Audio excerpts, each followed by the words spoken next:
It's a very simple question, you know. But the weight of it, the weight of it depends where you place it. You know, where you're asking yourself, where you're sure at, where you're telling yourself, "Am I sure here? Am I sure there?" Could be depending on, do you want to eat this or do you want to pursue this?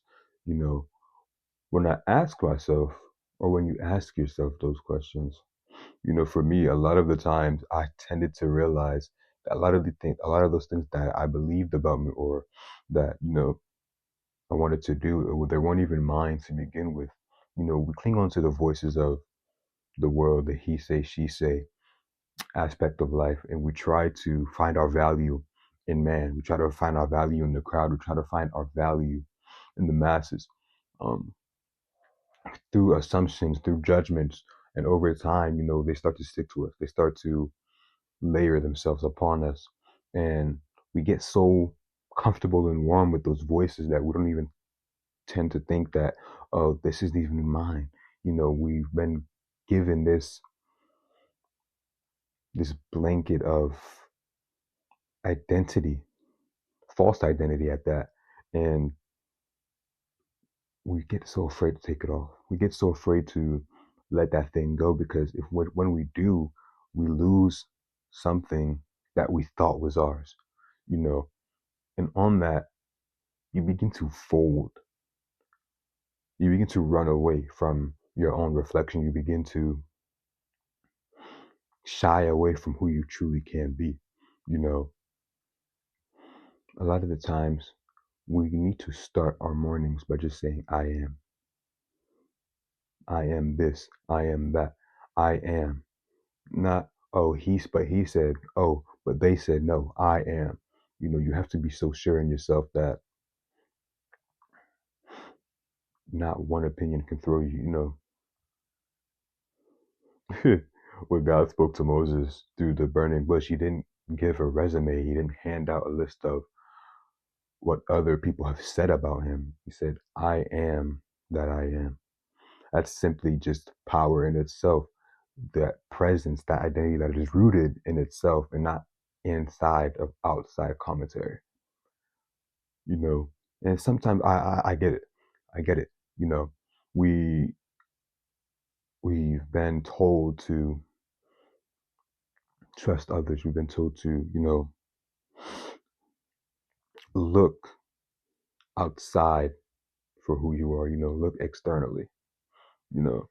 But I said this, I think it was in the last video. If you get compliments that do not compound what you have internally built upon yourself, then you have zero reference, and you'll continue to look for it in others.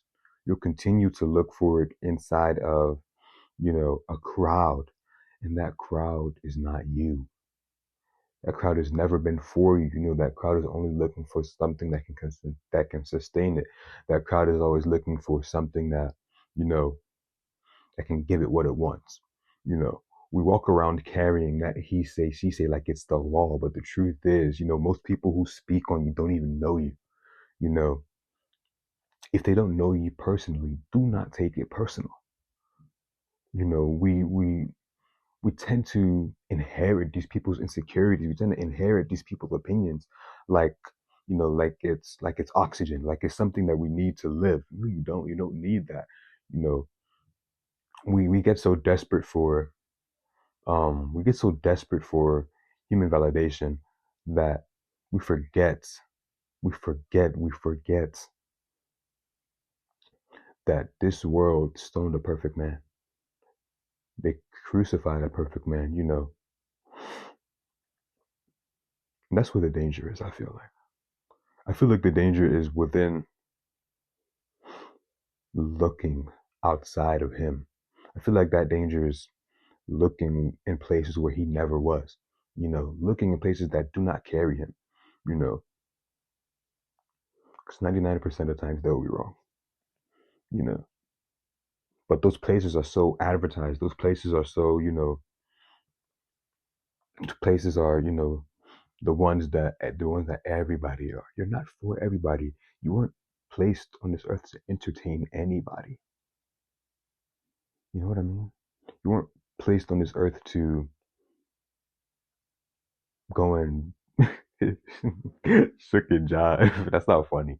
Why am I laughing about shook and jiving? You weren't placed on this earth to, you know, be everybody's savior. Somebody's already done that. Somebody's already done that. And the thing about saying I am is that it is very uncomfortable. It's very, very uncomfortable. It makes you vulnerable because it means stripping away the noise. It means stripping away what the crowd has said and simply relying on what you believe about yourself. And I think that's where you start. I think that's where you should start, honestly. Start to speak positivity over yourself, and that's all you see. Start to speak negativity over yourself, and that's all you see. I sometimes see that people are miserable with lives, and the first thing I ask them is what makes you feel like that. Then the first thing that comes out of my mouth is that something negative about themselves. Something that they can't control, something that the world has told them. We place ourselves in this prison, that, and we give other people the key. We give the world the key. We give, we just give so much control and, action to other people. You know how crazy that is? Like, as I'm speaking about it, it's like, you know what I'm saying? Like, so I want to ask you again, are you sure? Are you sure that the person that you've been carrying is actually you? Are you sure that the labels, the doubts, the insecurities, the assumptions about yourself have built up within you, or has it been other people compounding and saying, "Oh, you can't do that because they can't"? Are you sure you didn't pick those up along the way? And if you're not sure, maybe it's time to put them down. Maybe it's time to forget about them because they were not yours to begin with. Stop clinging to what everybody else is saying. Start standing in I am, because he say and she say it will always shift. It will always bend depending on who's saying it. It will always, shrink or enlarge depending on who's talking. But I am, that never wavers, that's eternal. And I think we need to start trusting that last. Start trusting that thing that lasts. You don't need permission to exist. You just need to stand on it. Thank you so much for watching. God bless you all. And guess what, guys? I finally did it. Love you all, man. Let's go.